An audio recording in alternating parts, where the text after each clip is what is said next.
ನಗ್ತಿದ್ದಾರೆ. ಬಸವರಾಜ್, ಈಗ ಅಜಯ್ ಸಿಂಗ್ ಅವರು ಸಮರ್ಥನೆ ಮಾಡ್ಕೊಂಡ್ರು, ಹಾಗೇನೆ ಸಂತೋಷ್ ಲಾಡ್ ಅವರು ಸಮರ್ಥನೆ ಮಾಡ್ಕೊಳ್ಳೇಬೇಕು. ಡಿಕೆ ಶಿವಕುಮಾರ್ ಅವ್ರನ್ನ ಬಿಟ್ಕೊಡೋ ಸ್ಥಿತಿನಲ್ಲಿ ಕಾಂಗ್ರೆಸ್ ಪಕ್ಷ ಇಲ್ಲ ಅನ್ನೋದು ಬಹಳ ಸ್ಪಷ್ಟ. ಆದ್ರೆ ಇದು ಮುಂದೆ ಎಲ್ಲಿಗೆ ಹೋಗುತ್ತೆ, ಮುಂದೆ ಯಾವ ಟರ್ನ್ ಅನ್ನ ತಗೊಳುತ್ತೆ, ಹೇಗೆ ಇದನ್ನ ಮುಂದುವರ್ಸ್ಕೊಂಡು ಹೋಗ್ತಾರೆ ಡಿಕೆ ಶಿವಕುಮಾರ್ ಅವರು?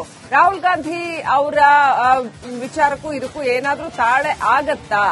ಅವರು ಎಲೆಕ್ಷನ್ ಬಂದಾಗ ಜನ್ಮಾಧಾರಿ ಬ್ರಾಹ್ಮಣ ಆಗಿದ್ರು, ಆ ಥರನೇನಾ ಇದು, ಅಥವಾ ಇದೇನಾದ್ರೂ ಸ್ವಲ್ಪ ಇನ್ನೂ ಗಂಭೀರವಾಗಿರುವಂತದ್ದು, ಸೀರಿಯಸ್ ಆಗಿಲ್ಲ, ಅವರ ವೈಯಕ್ತಿಕ ಆಯ್ಕೆ ಆ ಥರನ ಹೇಗೆ? ಅಲ್ಲ ಶ್ರೀಲಕ್ಷ್ಮಿ, ಇಲ್ಲಿ ಬಹಳ ಸ್ಪಷ್ಟ ಇದೆ. ಡಿಕೆ ಶಿವಕುಮಾರ್ ಅವರು ಹಿಂದೂ ಧರ್ಮದಲ್ಲಿ ಹುಟ್ಟಿದ್ದಾರೆ, ಒಕ್ಕಲಿಗ ನಾಯಕರು, ಒಕ್ಕಲಿಗರಾಗಿದ್ದಾರೆ. ಅವರು ಜಾತ್ಯತೀತವಾಗಿ ಕೂಡ ಪಕ್ಷದಲ್ಲಿ ಇದ್ದಂತ ಸಂದರ್ಭದಲ್ಲಿ ಎಲ್ಲಾ ಧರ್ಮದ ಕಾರ್ಯಕ್ರಮಗಳಿಗೆ ಹೋಗತಕ್ಕಂಥದ್ದು ವಾಡಿಕೆ. ಅದರ ಜೊತೆಗೆ ಅವರ ಧರ್ಮದ ಕಾರ್ಯಕ್ರಮಗಳಿಗೆ ಹೋಗಿದ್ದಾರೆ. ಇಲ್ಲಿ ಪ್ರಶ್ನೆ ಬಂದಿರತಕ್ಕಂಥದ್ದು, ಜಗ್ಗಿ ವಾಸುದೇವ ಅವರು ರಾಹುಲ್ ಗಾಂಧಿ ಅವರ ಬಗ್ಗೆ ಟೀಕೆ ಮಾಡಿದ ಕಾರಣಕ್ಕಾಗಿ ಅವರು ಒಂದು ರೀತಿಯಲ್ಲಿ ಕಾಂಗ್ರೆಸ್ ಪಾಲಿಗೆ ವಿಲನ್ ಆಗಿದ್ದಾರೆ. ಅಂತಹ ವ್ಯಕ್ತಿಯ ಜೊತೆ ಇವರು ವೇದಿಕೆಯನ್ನು ಹಂಚಿಕೊಂಡ್ರು ಅನ್ನೋಂಥದ್ದೇ ಕಾಂಗ್ರೆಸ್ ಪಕ್ಷದಲ್ಲಿ ಆಕ್ಷೇಪ ವ್ಯಕ್ತವಾಗ್ತಿರ್ತಕ್ಕಂಥದ್ದು. ಜೊತೆಗೆ ಮಲ್ಲಿಕಾರ್ಜುನ್ ಖರ್ಗೆ ಅವರು ಕುಂಭಮೇಳದ ಬಗ್ಗೆ ಟೀಕೆ ಮಾಡಿದ್ರು ಅನ್ನುವಂತ ಕಾರಣಕ್ಕಾಗಿ ಆ ಕುಂಭಮೇಳಕ್ಕೆ ಡಿಕೆ ಶಿವಕುಮಾರ್ ಹೋದ್ರು ಅನ್ನುವಂತ ಕಾರಣಕ್ಕಾಗಿ ಅದಕ್ಕೆ ಆಕ್ಷೇಪ ವ್ಯಕ್ತ ಆಗ್ತಾ ಇದಂತ. ಈ ಎಲ್ಲಾ ಆಕ್ಷೇಪಗಳನ್ನ ಮೀರಿ ನಿಲ್ಲುವಂತ ಶಕ್ತಿ ಡಿಕೆ ಶಿವಕುಮಾರ್ ಅವರಿಗೆ ರಾಜ್ಯದ ಮಟ್ಟದಿಗೆ ಮತ್ತು ರಾಷ್ಟ್ರದ ಮಟ್ಟಿಗೆ ಇದೆ. ಆ ಹೈಕಮಾಂಡ್ ಮಟ್ಟದಲ್ಲಿ ಒಂದಷ್ಟು ನಿಲುವುಗಳಿರಬಹುದು, ಆದ್ರೆ ಅವರ ಸ್ವಂತ ನಿಲುವು ಅಂದ್ರೆ ಒಬ್ಬ ರಾಜಕೀಯ ನಾಯಕನಿಗೆ ತನ್ನದೇ ಆದಂತಹ ಒಂದಷ್ಟು ಸ್ವಂತ ನಿಲುವುಗಳು ಇರಬೇಕಾಗುತ್ತೆ. ಆ ನಿಲುವನ್ನ ಅವರು ತಾಳಿದ್ದಾರೆ ಅಂತ ಅನ್ನಿಸ್ತಾ ಇದೆ. ಅದ್ರ ಹೊರತಾಗಿ ಕೂಡ ಒಂದು ವೇಳೆ ಏನಾದರೂ ಬಿಜೆಪಿ ಅವರ ಸಖ್ಯೆಯನ್ನು ಬೆಳೆಸುವುದೇ ಆಗಿದ್ದಾದ್ರೆ ಒಂದು ರೀತಿಯಲ್ಲಿ ಡಿಕೆ ಶಿವಕುಮಾರ್ ಅವರಿಗೆ ಪ್ಲಸ್ ಕೂಡ ಇದೆ. ಯಾಕಂದ್ರೆ ಅವರು ಸಿಎಂ ಸ್ಥಾನದ ಆಕಾಂಕ್ಷಿಯಾಗಿ ಕೂತ್ಕೊಂಡಿದ್ದಾರೆ. ಇದನ್ನ ಡಿನೈನ್ ಮಾಡ್ತಾ ಹೋದ್ರೆ ನಾನು ಬಿಜೆಪಿ ಸ್ಥಾನಕ್ಕೆ, ಬಿಜೆಪಿಯ ಸಖ್ಯಕ್ಕೆ ಹೋಗ್ತೇನೆ ಅನ್ನುವಂತ ಒಂದು ರೀತಿಯಲ್ಲಿ ಮೆಸೇಜ್ ಕೂಡ ಪಾಸ್ ಮಾಡದಂತೆ ಇದೆ. ಹಾಗಾಗಿ ಇದು ಎರಡು ರೀತಿಯಲ್ಲಿ ಇದನ್ನ ಡಿಕೆ ಶಿವಕುಮಾರ್ ಅವರು ಟ್ಯಾಕಲ್ ಮಾಡ್ತಾ ಇದ್ದಾರೆ ಅನ್ನುವಂತ ಭಾವನೆ ಕಂಡು ಬರುತ್ತೆ. ಅದ್ರ ಹೊರತಾಗಿ ಕೂಡ ಮುಂದಿನ ರಾಜಕೀಯ ಬೆಳವಣಿಗೆಗಳು ಕೂಡ ರಾಜ್ಯದಲ್ಲಿ ಬಹಳ ಸ್ವಾರಸ್ಯಕರವಾಗಿದೆ. ಅದನ್ನ ಕಾದ್ ನೋಡಬೇಕಾಗುತ್ತೆ. ಶ್ರೀಲಕ್ಷ್ಮಿ, ಥ್ಯಾಂಕ್ ಯು ಬಸವರಾಜ್ ಡೀಟೇಲ್ಸ್ಗಾಗಿ. ನಗ್ತಿದ್ದಾರೆ. ಬಸವರಾಜ್, ಈಗ ಅಜಯ್ ಸಿಂಗ್ ಅವರು ಸಮರ್ಥನೆ ಮಾಡ್ಕೊಂಡ್ರು, ಹಾಗೇನೆ ಸಂತೋಷ್ ಲಾಡ್ ಅವರು ಸಮರ್ಥನೆ ಮಾಡ್ಕೊಳ್ಳೇಬೇಕು. ಡಿಕೆ ಶಿವಕುಮಾರ್ ಅವ್ರನ್ನ ಬಿಟ್ಕೊಡೋ ಸ್ಥಿತಿನಲ್ಲಿ ಕಾಂಗ್ರೆಸ್ ಪಕ್ಷ ಇಲ್ಲ ಅನ್ನೋದು ಬಹಳ ಸ್ಪಷ್ಟ. ಆದ್ರೆ ಇದು ಮುಂದೆ ಎಲ್ಲಿಗೆ ಹೋಗುತ್ತೆ, ಮುಂದೆ ಯಾವ ಟರ್ನ್ ಅನ್ನ ತಗೊಳುತ್ತೆ, ಹೇಗೆ ಇದನ್ನ ಮುಂದುವರ್ಸ್ಕೊಂಡು ಹೋಗ್ತಾರೆ ಡಿಕೆ ಶಿವಕುಮಾರ್ ಅವರು? ರಾಹುಲ್ ಗಾಂಧಿ ಅವರ ವಿಚಾರಕ್ಕೂ ಇದಕ್ಕೂ ಏನಾದ್ರೂ ತಾಳೆ ಆಗತ್ತಾ? ಅವರು ಎಲೆಕ್ಷನ್ ಬಂದಾಗ ಜನ್ಮಾಧಾರಿ ಬ್ರಾಹ್ಮಣ ಆಗಿದ್ರು, ಆ ಥರನೇನಾ ಇದು, ಅಥವಾ ಇದೇನಾದ್ರೂ ಸ್ವಲ್ಪ ಇನ್ನೂ ಗಂಭೀರವಾಗಿರುವಂತದ್ದು, ಸೀರಿಯಸ್ ಆಗಿಲ್ಲ, ಅವರ ವೈಯಕ್ತಿಕ ಆಯ್ಕೆ ಆ ಥರನ ಹೇಗೆ? ಅಲ್ಲ ಶ್ರೀಲಕ್ಷ್ಮಿ, ಇಲ್ಲಿ ಬಹಳ ಸ್ಪಷ್ಟ ಇದೆ. ಡಿಕೆ ಶಿವಕುಮಾರ್ ಅವರು ಹಿಂದೂ ಧರ್ಮದಲ್ಲಿ ಹುಟ್ಟಿದ್ದಾರೆ, ಒಕ್ಕಲಿಗ ನಾಯಕರು, ಒಕ್ಕಲಿಗರಾಗಿದ್ದಾರೆ. ಅವರು ಜಾತ್ಯತೀತವಾಗಿ ಕೂಡ ಪಕ್ಷದಲ್ಲಿ ಇದ್ದಂತ ಸಂದರ್ಭದಲ್ಲಿ ಎಲ್ಲಾ ಧರ್ಮದ ಕಾರ್ಯಕ್ರಮಗಳಿಗೆ ಹೋಗತಕ್ಕಂಥದ್ದು ವಾಡಿಕೆ. ಅದರ ಜೊತೆಗೆ ಅವರ ಧರ್ಮದ ಕಾರ್ಯಕ್ರಮಗಳಿಗೆ ಹೋಗಿದ್ದಾರೆ. ಇಲ್ಲಿ ಪ್ರಶ್ನೆ ಬಂದಿರತಕ್ಕಂಥದ್ದು, ಜಗ್ಗಿ ವಾಸುದೇವ ಅವರು ರಾಹುಲ್ ಗಾಂಧಿ ಅವರ ಬಗ್ಗೆ ಟೀಕೆ ಮಾಡಿದ ಕಾರಣಕ್ಕಾಗಿ ಅವರು ಒಂದು ರೀತಿಯಲ್ಲಿ ಕಾಂಗ್ರೆಸ್ ಪಾಲಿಗೆ ವಿಲನ್ ಆಗಿದ್ದಾರೆ. ಅಂತಹ ವ್ಯಕ್ತಿಯ ಜೊತೆ ಇವರು ವೇದಿಕೆಯನ್ನು ಹಂಚಿಕೊಂಡ್ರು ಅನ್ನೋಂಥದ್ದೇ ಕಾಂಗ್ರೆಸ್ ಪಕ್ಷದಲ್ಲಿ ಆಕ್ಷೇಪ ವ್ಯಕ್ತವಾಗ್ತಿರ್ತಕ್ಕಂಥದ್ದು. ಜೊತೆಗೆ ಮಲ್ಲಿಕಾರ್ಜುನ್ ಖರ್ಗೆ ಅವರು ಕುಂಭಮೇಳದ ಬಗ್ಗೆ ಟೀಕೆ ಮಾಡಿದ್ರು ಅನ್ನುವಂತ ಕಾರಣಕ್ಕಾಗಿ ಆ ಕುಂಭಮೇಳಕ್ಕೆ ಡಿಕೆ ಶಿವಕುಮಾರ್ ಹೋದ್ರು ಅನ್ನುವಂತ ಕಾರಣಕ್ಕಾಗಿ ಅದಕ್ಕೆ ಆಕ್ಷೇಪ ವ್ಯಕ್ತ ಆಗ್ತಾ ಇದಂತ. ಈ ಎಲ್ಲಾ ಆಕ್ಷೇಪಗಳನ್ನ ಮೀರಿ ನಿಲ್ಲುವಂತ ಶಕ್ತಿ ಡಿಕೆ ಶಿವಕುಮಾರ್ ಅವರಿಗೆ ರಾಜ್ಯದ ಮಟ್ಟದಿಗೆ ಮತ್ತು ರಾಷ್ಟ್ರದ ಮಟ್ಟಿಗೆ ಇದೆ. ಆ ಹೈಕಮಾಂಡ್ ಮಟ್ಟದಲ್ಲಿ ಒಂದಷ್ಟು ನಿಲುವುಗಳಿರಬಹುದು, ಆದ್ರೆ ಅವರ ಸ್ವಂತ ನಿಲುವು ಅಂದ್ರೆ ಒಬ್ಬ ರಾಜಕೀಯ ನಾಯಕನಿಗೆ ತನ್ನದೇ ಆದಂತಹ ಒಂದಷ್ಟು ಸ್ವಂತ ನಿಲುವುಗಳು ಇರಬೇಕಾಗುತ್ತೆ. ಆ ನಿಲುವನ್ನ ಅವರು ತಾಳಿದ್ದಾರೆ ಅಂತ ಅನ್ನಿಸ್ತಾ ಇದೆ. ಅದ್ರ ಹೊರತಾಗಿ ಕೂಡ ಒಂದು ವೇಳೆ ಏನಾದರೂ ಬಿಜೆಪಿ ಅವರ ಸಖ್ಯೆಯನ್ನು ಬೆಳೆಸುವುದೇ ಆಗಿದ್ದಾದ್ರೆ ಒಂದು ರೀತಿಯಲ್ಲಿ ಡಿಕೆ ಶಿವಕುಮಾರ್ ಅವರಿಗೆ ಪ್ಲಸ್ ಕೂಡ ಇದೆ. ಯಾಕಂದ್ರೆ ಅವರು ಸಿಎಂ ಸ್ಥಾನದ ಆಕಾಂಕ್ಷಿಯಾಗಿ ಕೂತ್ಕೊಂಡಿದ್ದಾರೆ.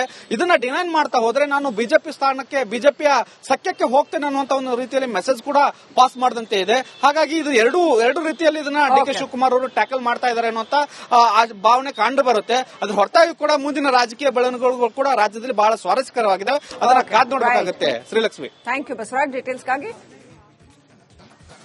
ನಗ್ತಿದ್ದಾರೆ. ಬಸವರಾಜ್, ಈಗ ಅಜಯ್ ಸಿಂಗ್ ಅವರು ಸಮರ್ಥನೆ ಮಾಡ್ಕೊಂಡ್ರು, ಹಾಗೇನೆ ಸಂತೋಷ್ ಲಾಡ್ ಅವರು ಸಮರ್ಥನೆ ಮಾಡ್ಕೊಳ್ಳೇಬೇಕು. ಡಿಕೆ ಶಿವಕುಮಾರ್ ಅವ್ರನ್ನ ಬಿಟ್ಕೊಡೋ ಸ್ಥಿತಿನಲ್ಲಿ ಕಾಂಗ್ರೆಸ್ ಪಕ್ಷ ಇಲ್ಲ ಅನ್ನೋದು ಬಹಳ ಸ್ಪಷ್ಟ. ಆದ್ರೆ ಇದು ಮುಂದೆ ಎಲ್ಲಿಗೆ ಹೋಗುತ್ತೆ, ಮುಂದೆ ಯಾವ ಟರ್ನ್ ಅನ್ನ ತಗೊಳುತ್ತೆ, ಹೇಗೆ ಇದನ್ನ ಮುಂದುವರ್ಸ್ಕೊಂಡು ಹೋಗ್ತಾರೆ ಡಿಕೆ ಶಿವಕುಮಾರ್ ಅವರು? ರಾಹುಲ್ ಗಾಂಧಿ ಅವರ ವಿಚಾರಕ್ಕೂ ಇದಕ್ಕೂ ಏನಾದ್ರೂ ತಾಳೆ ಆಗತ್ತಾ? ಅವರು ಎಲೆಕ್ಷನ್ ಬಂದಾಗ ಜನ್ಮಾಧಾರಿ ಬ್ರಾಹ್ಮಣ ಆಗಿದ್ರು, ಆ ಥರನೇನಾ ಇದು, ಅಥವಾ ಇದೇನಾದ್ರೂ ಸ್ವಲ್ಪ ಇನ್ನೂ ಗಂಭೀರವಾಗಿರುವಂತದ್ದು, ಸೀರಿಯಸ್ ಆಗಿಲ್ಲ, ಅವರ ವೈಯಕ್ತಿಕ ಆಯ್ಕೆ ಆ ಥರನ ಹೇಗೆ? ಅಲ್ಲ ಶ್ರೀಲಕ್ಷ್ಮಿ, ಇಲ್ಲಿ ಬಹಳ ಸ್ಪಷ್ಟ ಇದೆ. ಡಿ ಕೆ ಶಿವಕುಮಾರ್ ಅವರು ಹಿಂದೂ ಧರ್ಮದಲ್ಲಿ ಹುಟ್ಟಿದ್ದಾರೆ, ಒಕ್ಕಲಿಗ ನಾಯಕರು, ಒಕ್ಕಲಿಗರಾಗಿದ್ದಾರೆ. ಅವರು ಜಾತ್ಯತೀತವಾಗಿ ಕೂಡ ಪಕ್ಷದಲ್ಲಿದ್ದಂತ ಸಂದರ್ಭದಲ್ಲಿ ಎಲ್ಲಾ ಧರ್ಮದ ಕಾರ್ಯಕ್ರಮಗಳಿಗೆ ಹೋಗತಕ್ಕಂಥದ್ದು ವಾಡಿಕೆ. ಅದರ ಜೊತೆಗೆ ಅವರ ಧರ್ಮದ ಕಾರ್ಯಕ್ರಮಗಳಿಗೆ ಹೋಗಿದ್ದಾರೆ. ಇಲ್ಲಿ ಪ್ರಶ್ನೆ ಬಂದಿರತಕ್ಕಂಥದ್ದು, ಜಗ್ಗಿ ವಾಸುದೇವ ಅವರು ರಾಹುಲ್ ಗಾಂಧಿ ಅವರ ಬಗ್ಗೆ ಟೀಕೆ ಮಾಡಿದ ಕಾರಣಕ್ಕಾಗಿ ಅವರು ಒಂದು ರೀತಿಯಲ್ಲಿ ಕಾಂಗ್ರೆಸ್ ಪಾಲಿಗೆ ವಿಲನ್ ಆಗಿದ್ದಾರೆ. ಅಂತಹ ವ್ಯಕ್ತಿಯ ಜೊತೆ ಇವರು ವೇದಿಕೆಯನ್ನು ಹಂಚಿಕೊಂಡ್ರು ಅನ್ನೋದೇ ಕಾಂಗ್ರೆಸ್ ಪಕ್ಷದಲ್ಲಿ ಆಕ್ಷೇಪ ವ್ಯಕ್ತವಾಗ್ತಿರ್ತಕ್ಕಂಥದ್ದು. ಜೊತೆಗೆ ಮಲ್ಲಿಕಾರ್ಜುನ್ ಖರ್ಗೆ ಅವರು ಕುಂಭಮೇಳದ ಬಗ್ಗೆ ಟೀಕೆ ಮಾಡಿದ್ರು ಅನ್ನುವಂತ ಕಾರಣಕ್ಕಾಗಿ ಆ ಕುಂಭಮೇಳಕ್ಕೆ ಡಿ ಕೆ ಶಿವಕುಮಾರ್ ಹೋದ್ರು ಅನ್ನುವಂತ ಕಾರಣಕ್ಕಾಗಿ ಅದಕ್ಕೆ ಆಕ್ಷೇಪ ವ್ಯಕ್ತ ಆಗ್ತಾ ಇದ್ದಂತ. ಈ ಎಲ್ಲಾ ಆಕ್ಷೇಪಗಳನ್ನ ಮೀರಿ ನಿಲ್ಲುವಂತ ಶಕ್ತಿ ಡಿ ಕೆ ಶಿವಕುಮಾರ್ ಅವರಿಗೆ ರಾಜ್ಯದ ಮಟ್ಟದಿಗೆ ಮತ್ತು ರಾಷ್ಟ್ರದ ಮಟ್ಟಿಗೆ ಇದೆ. ಆ ಹೈಕಮಾಂಡ್ ಮಟ್ಟದಲ್ಲಿ ಒಂದಷ್ಟು ನಿಲುವುಗಳಿರಬಹುದು, ಆದ್ರೆ ಅವರ ಸ್ವಂತ ನಿಲುವು ಅಂದ್ರೆ ಒಬ್ಬ ರಾಜಕೀಯ ನಾಯಕನಿಗೆ ತನ್ನದೇ ಆದಂತಹ ಒಂದಷ್ಟು ಸ್ವಂತ ನಿಲುವುಗಳು ಇರಬೇಕಾಗುತ್ತೆ. ಆ ನಿಲುವನ್ನು ಅವರು ತಾಳಿದ್ದಾರೆ ಅಂತ ಅನ್ನಿಸ್ತಾ ಇದೆ. ಅದ್ರ ಹೊರತಾಗಿ ಕೂಡ ಒಂದು ವೇಳೆ ಏನಾದರೂ ಬಿಜೆಪಿ ಅವರ ಸಂಖ್ಯೆಯನ್ನು ಬೆಳೆಸುವುದೇ ಆಗಿದ್ರೆ ಒಂದು ರೀತಿಯಲ್ಲಿ ಡಿ ಕೆ ಶಿವಕುಮಾರ್ ಅವರಿಗೆ ಪ್ಲಸ್ ಕೂಡ ಇದೆ. ಯಾಕಂದ್ರೆ ಅವರು ಸಿಎಂ ಸ್ಥಾನದ ಆಕಾಂಕ್ಷಿಯಾಗಿ ಕೂತ್ಕೊಂಡಿದ್ದಾರೆ. ಇದನ್ನ ಡಿನೈನ್ ಮಾಡ್ತಾ ಹೋದ್ರೆ ನಾನು ಬಿಜೆಪಿ ಸ್ಥಾನಕ್ಕೆ, ಬಿಜೆಪಿಯ ಸಖ್ಯಕ್ಕೆ ಹೋಗ್ತೇನೆ ಅನ್ನುವಂತ ಒಂದು ರೀತಿಯಲ್ಲಿ ಮೆಸೇಜ್ ಕೂಡ ಪಾಸ್ ಮಾಡದಂತೆ ಇದೆ. ಹಾಗಾಗಿ ಇದು ಎರಡು ರೀತಿಯಲ್ಲಿ ಇದನ್ನ ಡಿ ಕೆ ಶಿವಕುಮಾರ್ ಅವರು ಟ್ಯಾಕಲ್ ಮಾಡ್ತಾ ಇದ್ದಾರೆ ಅನ್ನುವಂತ ಭಾವನೆ ಕಂಡು ಬರುತ್ತೆ. ಅದ್ರ ಹೊರತಾಗಿ ಕೂಡ ಮುಂದಿನ ರಾಜಕೀಯ ಬೆಳವಣಿಗೆಗಳು ಕೂಡ ರಾಜ್ಯದಲ್ಲಿ ಬಹಳ ಸ್ವಾರಸ್ಯಕರವಾಗಿದೆ. ಅದನ್ನ ಕಾದ್ ನೋಡಬೇಕಾಗುತ್ತೆ. Srilakshmi, thank you Basavaraj. ಡೀಟೇಲ್ಸ್ಗಾಗಿ ಇದ್ದಾರೆ ಬಸವರಾಜ್.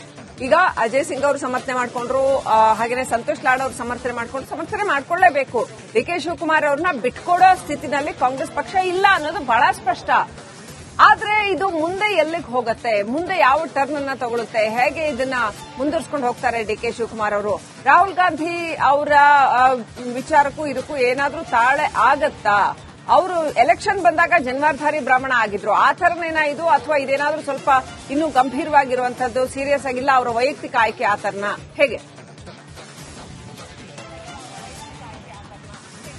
ಅಲ್ಲ ಶ್ರೀಲಕ್ಷ್ಮಿ, ಇಲ್ಲಿ ಬಹಳ ಸ್ಪಷ್ಟ ಇದೆ. ಡಿ ಕೆ ಶಿವಕುಮಾರ್ ಅವರು ಹಿಂದೂ ಧರ್ಮದಲ್ಲಿ ಹುಟ್ಟಿದ್ದಾರೆ, ಒಕ್ಕಲಿಗ ನಾಯಕರು, ಒಕ್ಕಲಿಗರಾಗಿದ್ದಾರೆ. ಅವರು ಜಾತ್ಯತೀತವಾಗಿ ಕೂಡ ಪಕ್ಷದಲ್ಲಿದ್ದಂತ ಸಂದರ್ಭದಲ್ಲಿ ಎಲ್ಲಾ ಧರ್ಮದ ಕಾರ್ಯಕ್ರಮಗಳಿಗೆ ಹೋಗತಕ್ಕಂಥದ್ದು ವಾಡಿಕೆ. ಅದರ ಜೊತೆಗೆ ಅವರ ಧರ್ಮದ ಕಾರ್ಯಕ್ರಮಗಳಿಗೆ ಹೋಗಿದ್ದಾರೆ. ಇಲ್ಲಿ ಪ್ರಶ್ನೆ ಬಂದಿರತಕ್ಕಂಥದ್ದು, ಜಗ್ಗಿ ವಾಸುದೇವ ಅವರು ರಾಹುಲ್ ಗಾಂಧಿ ಅವರ ಬಗ್ಗೆ ಟೀಕೆ ಮಾಡಿದ ಕಾರಣಕ್ಕಾಗಿ ಅವರು ಒಂದು ರೀತಿಯಲ್ಲಿ ಕಾಂಗ್ರೆಸ್ ಪಾಲಿಗೆ ವಿಲನ್ ಆಗಿದ್ದಾರೆ.